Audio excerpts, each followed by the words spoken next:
Nama Megalodon secara harfiahnya bermaksud gigi besar dan ianya sememangnya munasabah. Giginya cukup kuat untuk meremukkan sebuah kereta. Jurung Megalodon adalah antara pemangsa yang paling garang dan paling besar yang pernah berenang di lautan. Ia mampu mencapai 2 kali ganda size Tyrannosaurus Rex dan daya gigitannya mampu meremukkan sebuah kereta. Simek atau juga dikenali sebagai Carcharodontis Megalodon ini merupakan haiwan paling berkuasa dalam lautan di zaman prasejarah. Walaupun berada di kedudukan tertinggi dalam rantaian makanan dan tiada pemangsa lain yang mampu menyainginya setakat ini, jurung Megalodon pupus sekitar 2,6 juta tahun lalu. Hal ini merupakan suatu misteri yang perlu dirungkai.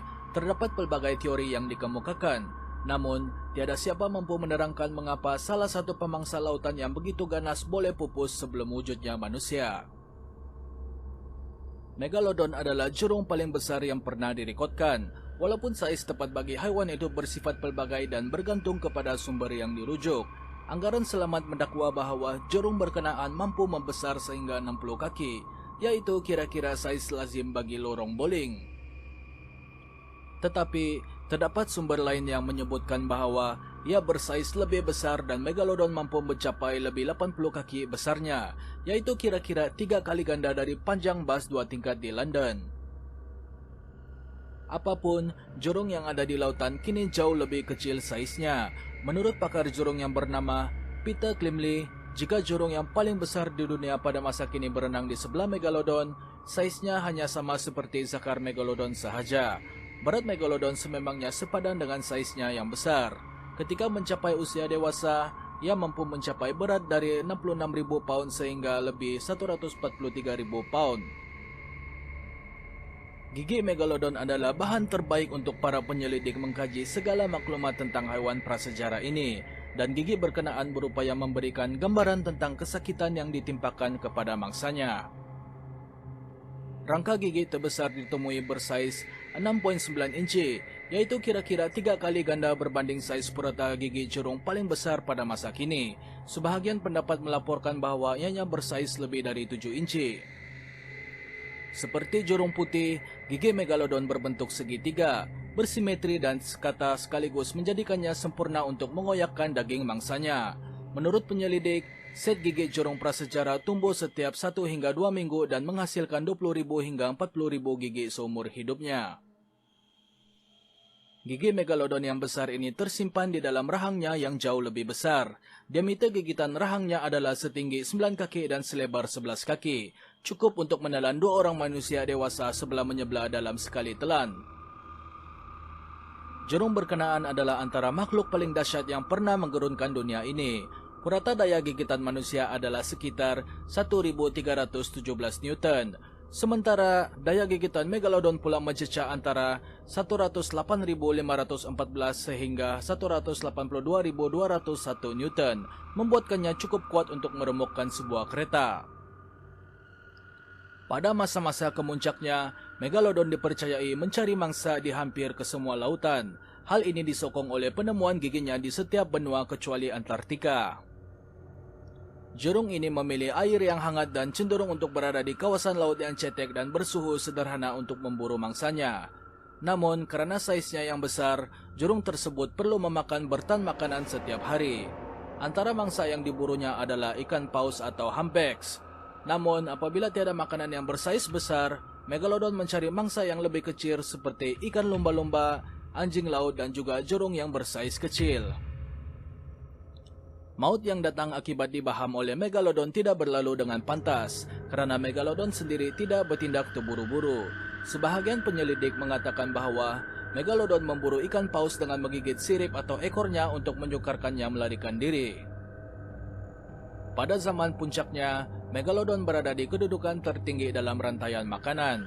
Saintis percaya bahwa Megalodon yang telah dewasa dan matang tidak mempunyai sebarang pemangsa yang memakannya. Satu-satunya waktu di mana mereka berada dalam keadaan lemah adalah semasa ia kecil, bersaiz kira-kira 7 kaki panjang.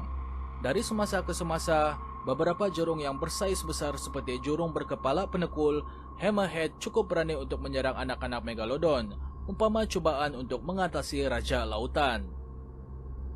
Sangat sukar untuk membayangkan bagaimana binatang yang ganas dan besar lagi kuat seperti Megalodon boleh pupus. Sekitar 2,6 juta tahun yang lalu, yaitu di penghujung zaman Pliocene, Megalodon yang terakhir telah mati.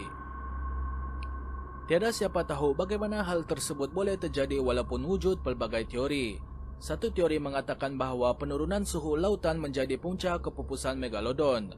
Sekitar 3 juta tahun yang lalu, laut yang bersambung dengan Amerika Tengah dan Atlantik serta Pasifik telah tertutup lalu menyebabkan lautan di bumi menjadi terlalu sejuk.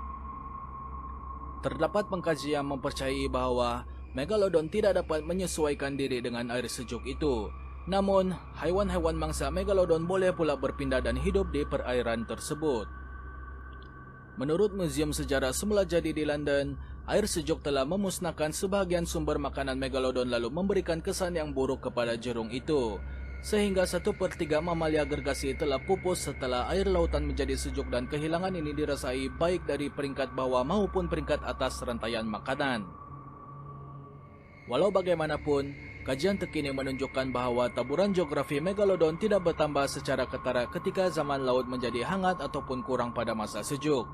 Hal ini mengisyaratkan bahwa ada punca lain yang menyebabkan kepupusan mereka.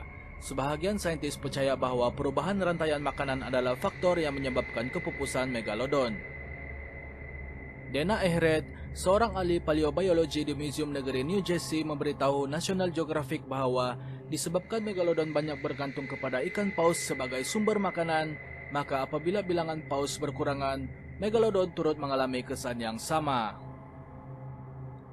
Anda boleh lihat graf yang memuncak pada kuantiti Megalodon yang banyak di pertengahan zaman Miocene, di mana Megalodon hadir dalam rekod-rekod fosil dan ianya berkurangan pada awal pertengahan zaman Pliocene apabila ia mula pupus. Tanpa lapisan lemak yang diperoleh daripada paus, saiz Megalodon yang besar boleh mendatangkan kesan buruk pada mereka sendiri. Megalodon mungkin terlalu besar dan sumber makanan pula tidak lagi banyak, kata Ehret. Tambahan, pemangsa-pemangsa lain seperti jurung putih dan paus pembunuh masing-masing ada pada waktu itu dan bersaing dalam mengurangkan kuantiti paus. Bilangan pemangsa yang semakin kecil serta banyaknya persaingan dalam mencari makanan bermaksud Megalodon menghadapi banyak masalah. Walaupun para saintis berdebat tentang punca utama kepupusan Megalodon, mereka semua berpakat dalam suatu perkata, Megalodon telah pun lenyap buat selama-lamanya. Di sebalik film-film haiwan yang seram dan mockumentary yang mengolok-olokkan Discovery Channel yang mungkin kita percayai sebelum ini, hampir kesemua komuniti saintis percaya bahawa Megalodon telah pupus. Satu teori terkenal yang mengatakan bahawa Megalodon masih wujud digambarkan dalam karya layar perak pada tahun 2018 yaitu The Meg. Kononnya, pemangsa gergasi ini mendiami lautan dalam yang belum kita terokai. Secara seimbas pandang, teori ini kelihatan munasabah kerana sebahagian besar lautan dunia ini masih belum diteroka. Walau bagaimanapun, sebahagian besar saintis percaya bahawa jika Megalodon masih wujud, kita pasti akan tahu tentang hal itu sekarang ini. Megalodon ini pasti akan meninggalkan kesan gigitan baharu yang jauh lebih besar pada makhluk laut lain seperti ikan paus, beserta gigi bukan fosil yang gugur dari mulutnya yang bertaburan di dasar laut. Sebagaimana seorang saintis sebutkan, kami mengambil masa yang cukup lama untuk mengkaji lautan dunia, untuk menyelidik apa yang ada dan tiada di dalamnya. Tambahan lagi, jika terdapat versi tentang kewujudan Megalodon ini mampu menafikan seluruh faktor mustahil dan benar kononnya ia masih hidup di dasar laut, hal ini seakan-akan bertentangan dengan sifatnya yang terdahulu. Ini kerana Megalodon perlu menghadapi perubahan besar untuk menyesuaikan diri di dalam air yang sejuk dan gelap. Bahkan jika mereka berenang di lautan moden, seorang saintis memberi jaminan bahawa manusia tidak perlu risau menjadi mangsa serangan mereka. Mereka tidak akan berfikir dua kali untuk membiarkan kita, kata ahli paleobiologi yang bernama Hansius yang bekerja di Museum Sejarah Semula Jadi Negara. Tambahnya lagi, atau paling tidak mereka akan menganggap bahawa kita ini terlalu kecil atau tidak penting untuk dimakan.